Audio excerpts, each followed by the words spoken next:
Hello po, isang mapagpalang araw po sa ating lahat. Pwede po bang ngitian natin ang ating mga katabi at atin pong batiin ng ano po bang ibabati natin?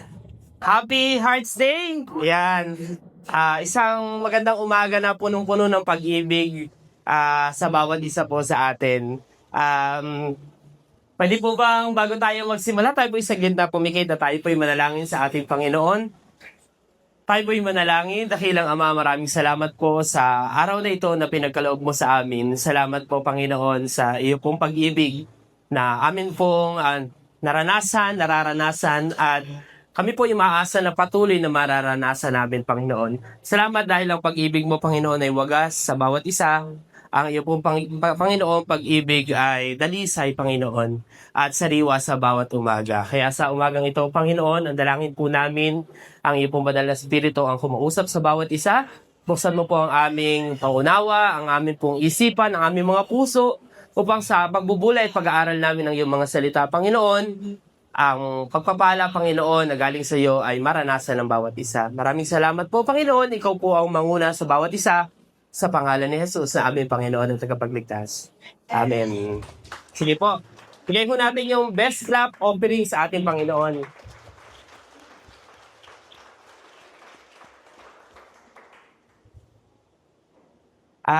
Sama-sama ko nating basahin ang Lamentation or Panaghoy 3:22-24. Pag-ibig mo, Yahweh, ay hindi nagmamaliw. Kahabagan mo'y walang kapantay. Ito ay laging sariwa bawat umaga. Katapatan mo'y napakadakila. Si Yahweh ay akin, sa kanya ako magtitiwala. Sa English po, the steadfast love of the Lord never ceases. His mercies never come to an end. They are new every morning. Great is your faithfulness. The Lord is my portion, says my soul. Therefore, I will hope in Him. Ito pong ating pagbubulayan at ating pong pag-aaralan sa umagang ito ay hindi na po iba sa atin kasi po ay meron pong isang awit o kanta. Usually, kinakanta natin to every morning, pag may morning devotion. Hindi ko siya actually kabisado. Ilang panahon na po siyang kinakanta every morning pag nagpo-morning devotion. Pero, nung tiningnan ko, ito po pala yung kanyang, yung verse. Di ba yung tuwing umaga po kinakanta natin, the steadfast love of the Lord never ceases. His mercies never come to an end. They are new every morning. New every morning. Great is your faithfulness, O Lord. Great is your faithfulness. Dito po pala siya kinuha sa Lamentations 3:22-23. Ano po? At nung binigay po ng Panginoon itong mensahe na ito, doon ko lamang po siya na-appreciate ng sobra. Nung binasa ko po yung Panaghoy, kasi kung titignan niyo po, di ba, ngayon ay pinagdiriwang ng Pilipinas yung Araw ng Mga Puso, yung February. Yan, naalala ko po kahapon, galing po ako sa school, and then medyo late lunch na po ako. Tapos, punta po ako sa palengke. Then, gugutom na ako. Sabi ko, saan kaya may makakainan? Then, may nakita po ako doon isang karinderya. Umorder ako ng pagkain. Tapos po kumain. Yan. Nag-serve. Tapos po, ang dami ko pong nakikita sa paligid. Dahil nga po, February 14 kahapon, napakaraming naglalakad. Partner, ayan, yung iba may mga kasamang anak, yung iba ay may mga kasamang pamilya, nagpaplano, may mga hawak na bulaklak, may mga hawak na tsokolate. Common, very common. Pero isa po doon sa mga nagdaan, hindi naman po kami magkakilala, no? Pwede pong i-mention. Yung sinabi. Kasi napadaan po siya, then habang kumakain po ako, narinig ko yung sabi nung dumaan, sabi niya ngayong araw lang yan. Bukas magkaaway na ulit yan. Ayan ang sabi. Napatawa mo ako habang lihigop nung sabaw Tapos po ay, naalala ko po yung verse na binigay ni Lord. Sabi ko totoo nga kaya? Ano po? Sa ating pong mga tao, napaka-relative noong kung definition ng pag-ibig. Ano po? Napaka-relative. Hindi siya absolute. Ibig sabihin, depende sa nararamdaman, depende sa sitwasyon, depende sa kung ano yung pagkaunawa natin sa pag-ibig. Pero ito pong panaghoy, or Lamentation 3:22, makikita po natin dito, yun pong absolute na pag-ibig ng Panginoon. At ang context po nito, bakit po siya panaghoy? Kung titignan niyo po yung chapter 3 o yung buong Lamentation, dahil nga po puro panaghoy, di ba? Pag sinabi pong panaghoy, lament, may lamenter. So, ibig sabihin, may nananaghoy. Usually, di ba, pag may nananaghoy, merong masamang nangyayari o kaya merong hindi magandang sitwasyon.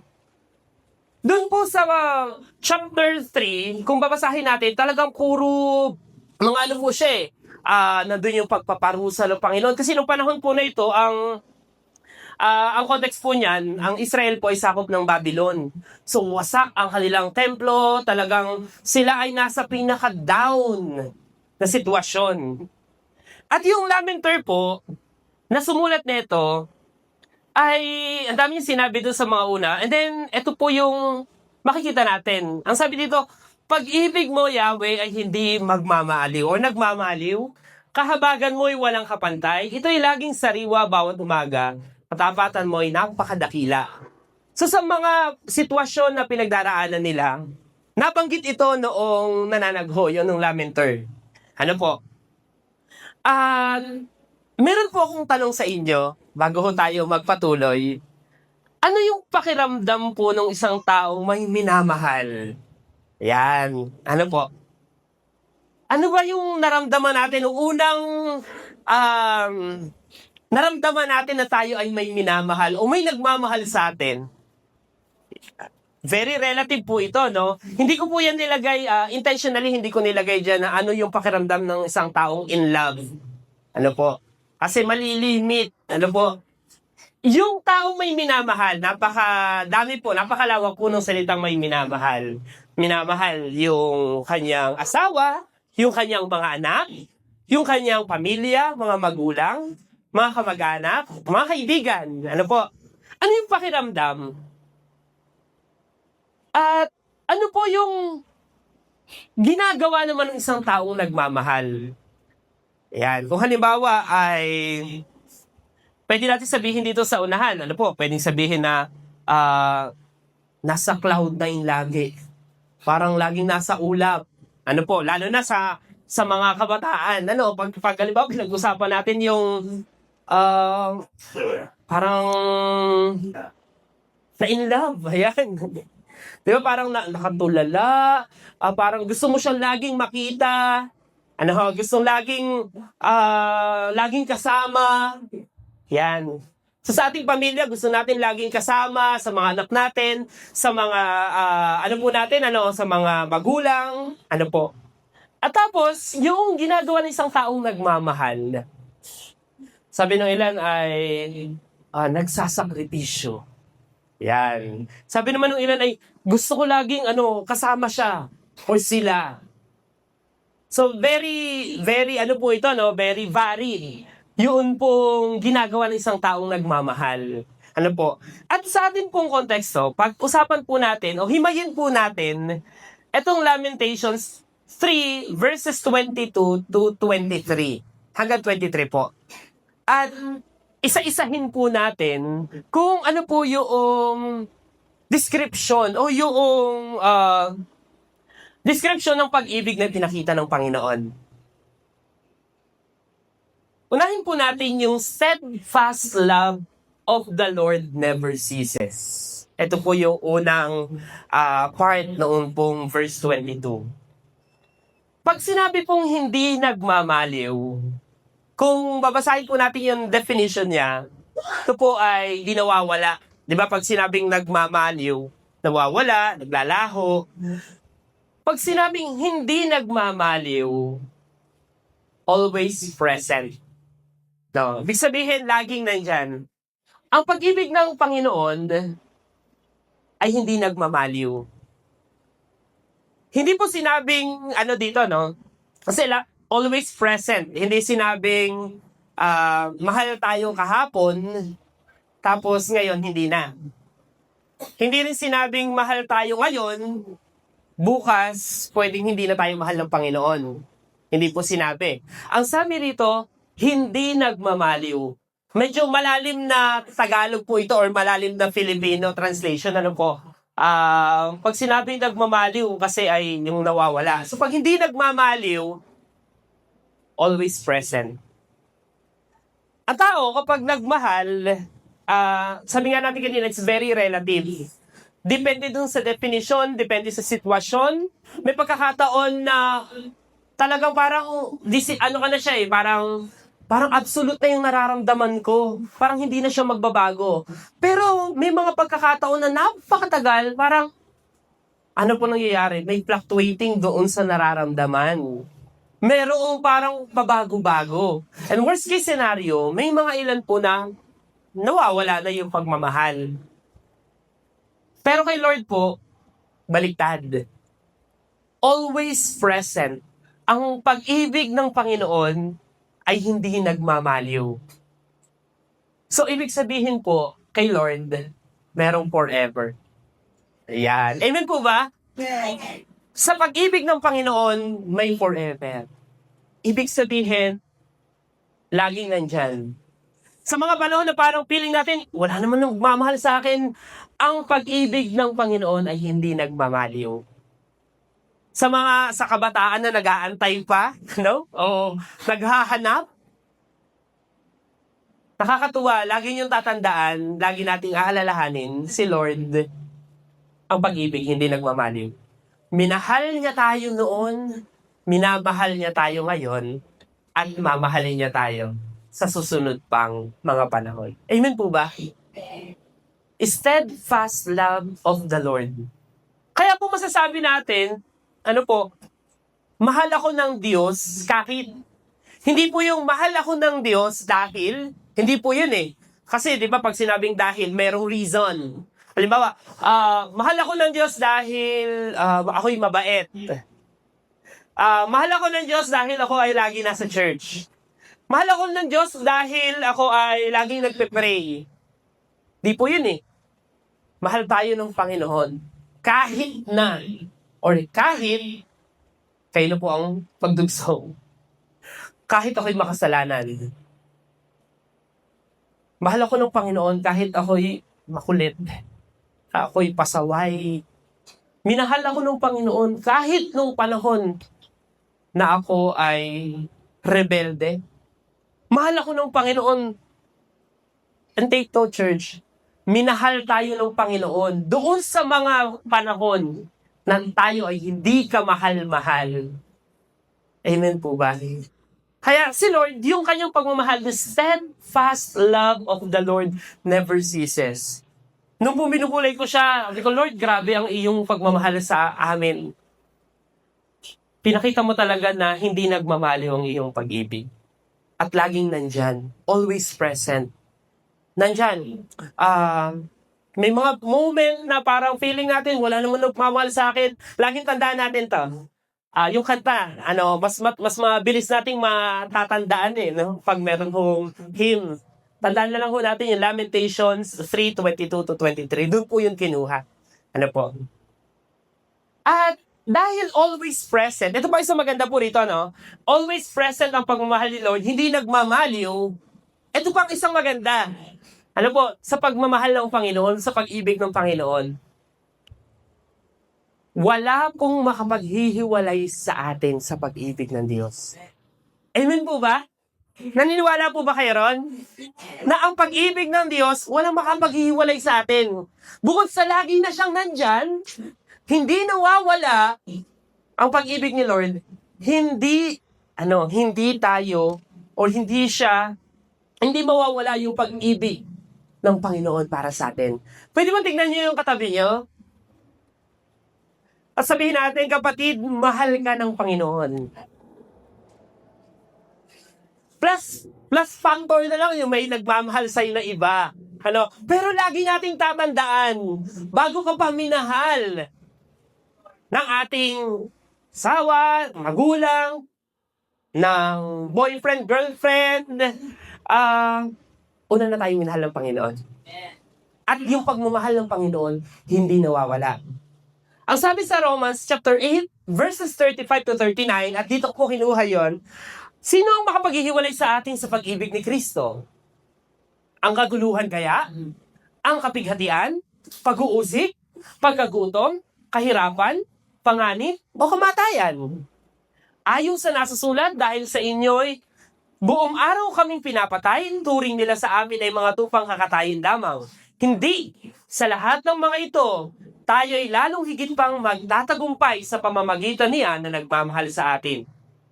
Verse 38, sapagkat natitiyak kong walang makapaghihiwalay sa atin sa kanyang pag-ibig. Kahit ang kamatayan o ang buhay, ang mga anghel o ang mga pamunuan, at ang mga kapangyarihan, ang kasalukuyan o ang hinaharap, ang kataasan o ang kalaliman o alinmang nilalang ay hindi makapaghihiwalay sa atin sa pag-ibig ng Diyos na ipinagkaloob sa atin sa pamamagitan ni Kristo Jesus na ating Panginoon. Amen po ba? Church, the steadfast love of the Lord never ceases. Nandyan siya. Always present. Hindi nagmamaliw. At according to Romans chapter 8, verses 35 to 39, sabi, alinman sa mga yun, sabi, hindi makapaghihiwalay sa atin sa pag-ibig ng Diyos na pinagkaloob sa atin sa pamamagitan ni Kristo Jesus na ating Panginoon. Naniniwala po ba tayo na ang pag-ibig ng Panginoon ay laging nandiyan para sa atin? At ang sabi, walang makapaghihiwalay sa atin. Lord, nagkasala ako ngayon. Hindi mo na ako mahal. Hindi mo na ba ako mahal? Ano sabi ni Lord? Walang makapaghihiwalay sa kanyang pag-ibig para sa atin. At ang kanyang pag-ibig ay laging nariyan para sa atin. Lagi tayong mahal ng ating Panginoon. Amen po ba? Pangalawa, His mercies never come to an end. Mercies, kanyang habag, kanyang akwaan, walang kapantay.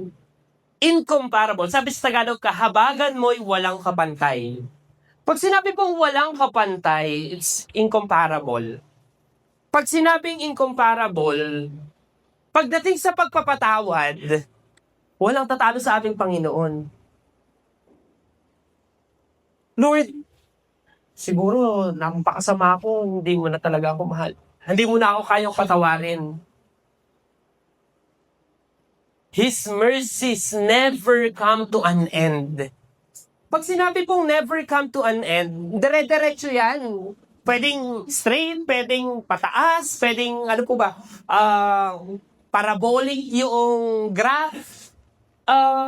Basta alam natin, hindi siya napapatid. Amen po ba? So, never come to an end, it's endless. Endless. Ibig sabihin, pagdating sa pagpapatawad, pagdating doon sa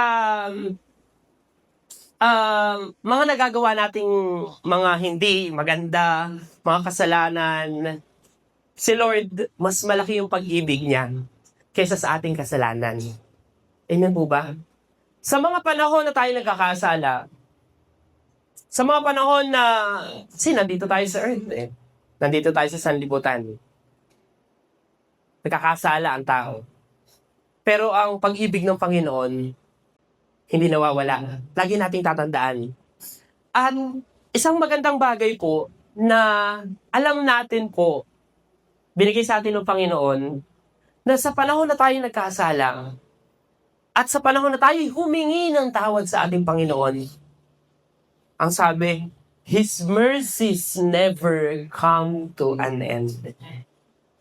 Ilang bang beses ako nagkasala? May napanood po akong video, kinumpute niya kung ilang beses nagkakasala yung isang tao. Sabi niya kung magmamat pa,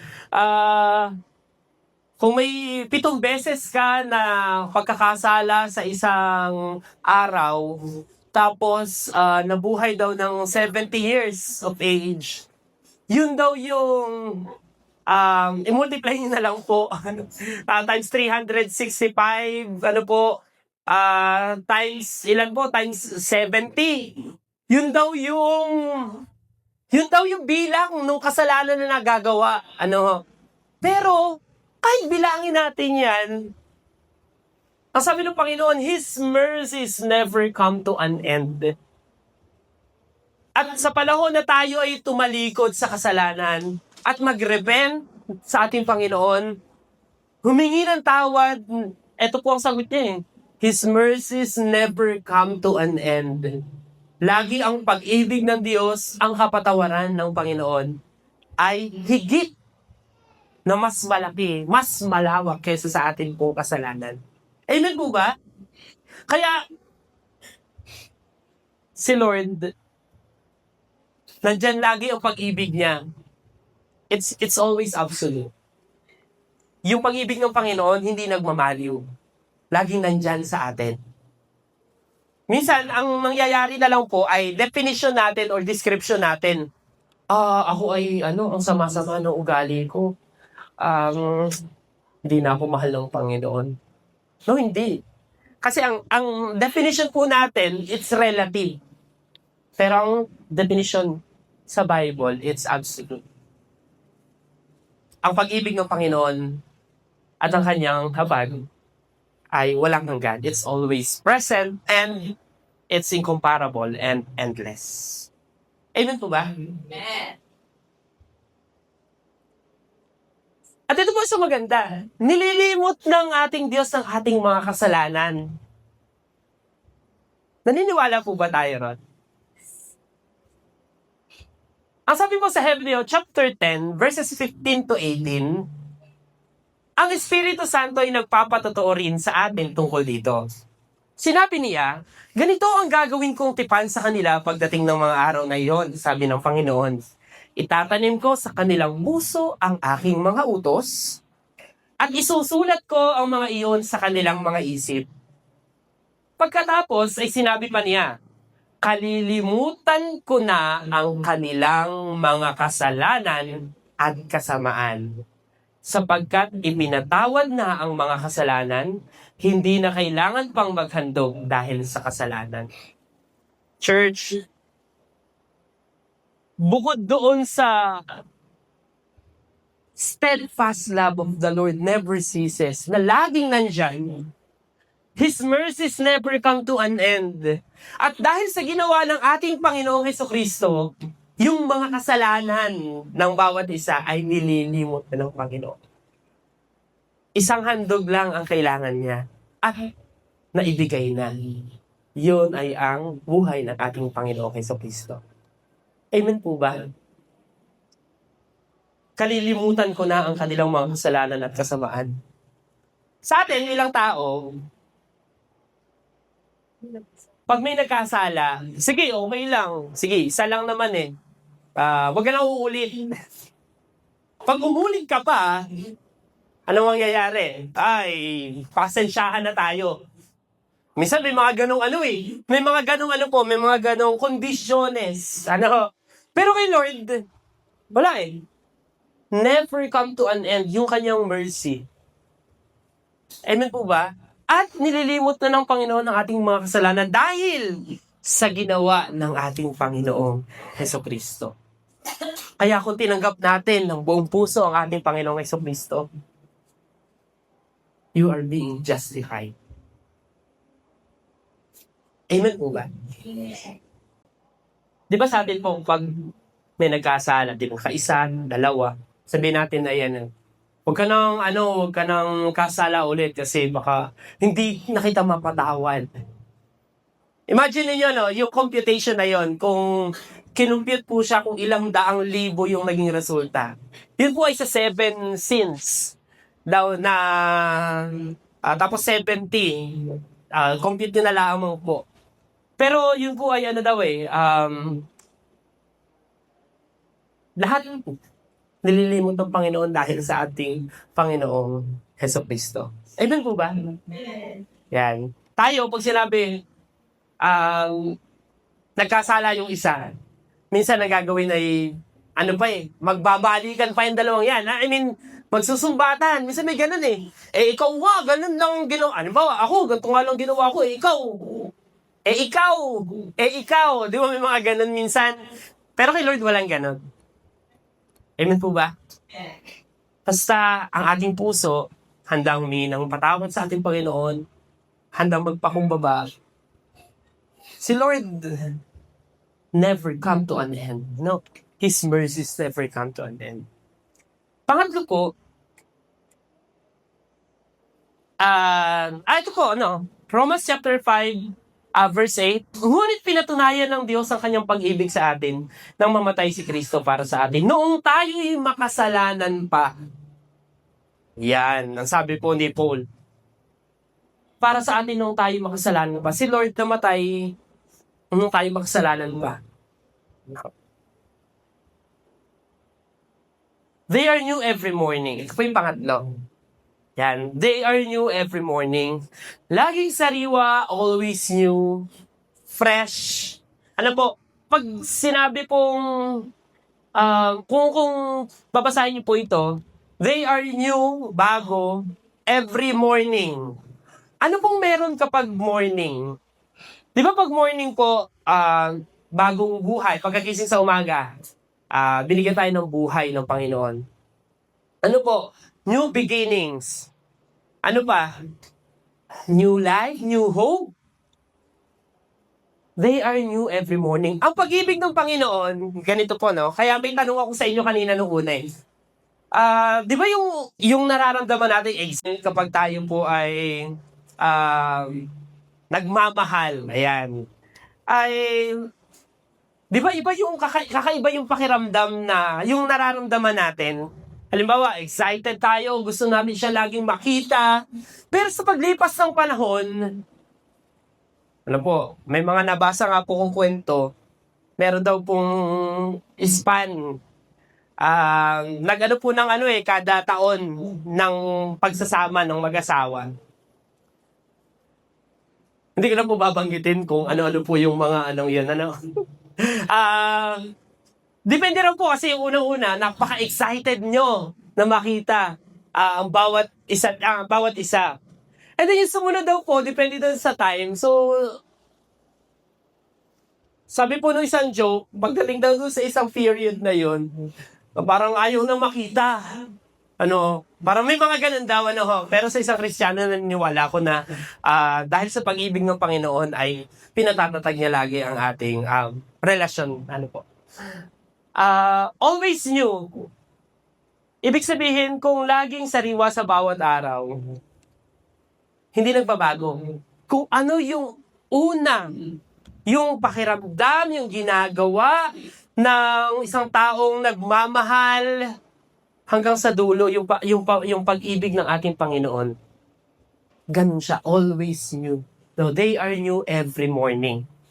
Sa bawat araw, mahal ka ng Panginoon. At yung pagmamahal na yun ay hindi nagbabago. Ang tao nagbabago. Ang pagmamahal ng tao nagbabago. Pero it's not about us. It's about the love of God for us.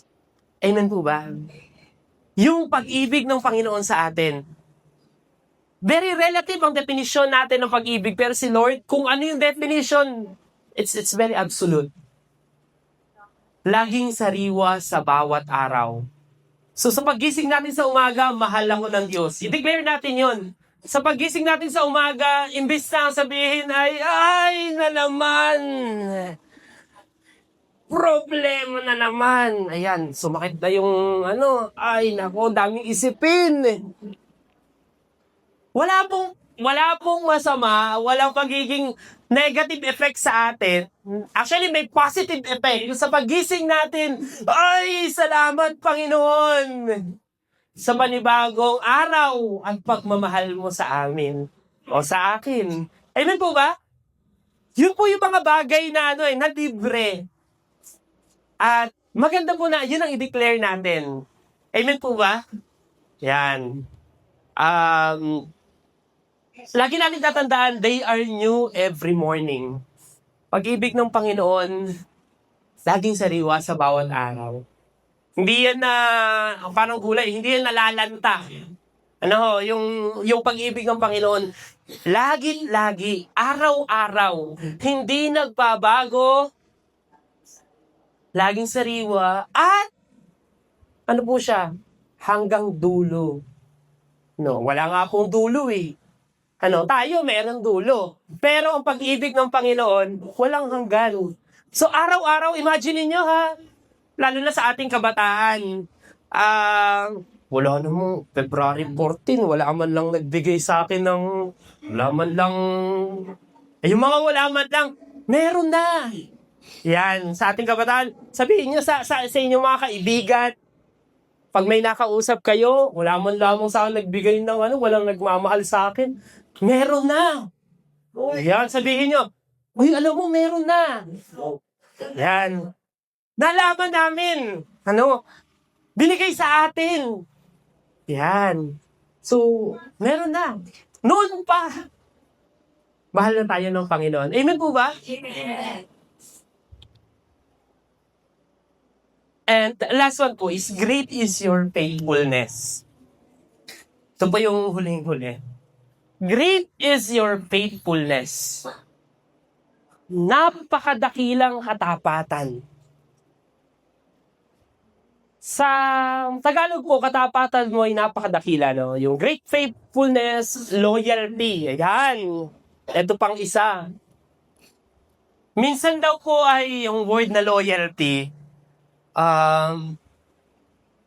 meron pong magkasintahan, tapos biglang naghiwalay. Ang dahilan daw ay loyalty. Hindi siya loyal sa akin or hindi ako naging loyal sa kanya. May mga ganun po. Si Lord, yung great faithfulness and loyalty, iwan man tayo ng lahat ng nasa paligid natin, lahat ng nagmamahal sa atin, si Lord hindi. Amen po ba? Ganun yung pag-ibig ng Panginoon sa atin. Ibig sabihin, may mga moment na parang feeling betrayed. Yung isang tao, siya lang naman, siya yung aking inaasahan na magmamahal sa akin, pero bakit ganun? Parang bakit siya pa? Ayun, bakit hindi na rin niya ako mahal? O parang pakiramdam ko hindi na niya ako mahal. Church, lagi natin tatandaan, si Lord, loyal sa kanyang pagmamahal sa atin. Faithful si Lord sa pagmamahal niya sa atin. At lagi, nandyan ang pagmamahal ng Panginoon sa atin. Amen po ba? Mahal ka ng Panginoon. At yung pagmamahal na yun ay laging nandyan. Hindi magbabago, laging sariwa, araw-araw. At yung nagmamahal sa iyo, yung nagmamahal sa atin na ating Panginoon, faithful, loyal, hindi siya nagbabago. Amen po ba? Ang pag-ibig ng Panginoon, lagi nandyan. Ang kanyang katapatan, ang kanyang napakadakilang katapatan ay nandyan sa atin sa bawat araw. Amen po ba?